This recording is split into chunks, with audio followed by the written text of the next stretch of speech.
একটা ছোট গ্রামে থাকত গরিব ঘরের ছেলে বিশ্বজিৎ। পরিশ্রমী, শান্ত স্বভাবের ছেলে সে। একই গ্রামে থাকত গরিব ঘরের মেয়ে দীপা।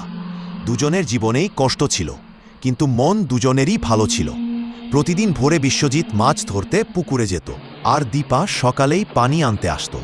সেই পুকুর পাড়েই দুজনের প্রথম দেখা। ধীরে ধীরে কথা বলতে বলতে তারা একে অপরের খুব কাছের হয়ে উঠল। সাধারণ জীবনের ছোট ছোট দুঃখ কষ্টগুলো তারা ভাগ করে নিত, আর এতে দুজনের মনেই হালকা হয়ে যেত। একদিন প্রবল ঝড় বৃষ্টি এলো। জ্বরে দীপার ছোট ঘরটা ভেঙে পড়ল। খবর পেয়ে বিশ্বজিৎ ছুটে এলো। নিজের টিনের চালা খুলে এনে দীপার ঘরটা ঢেকে দিল। একটা অভিযোগ না করে শুধু বলল, তুই ভালো থাকলেই আমার ভালো লাগে। এই কথা শুনে দীপার চোখ ভিজে উঠল।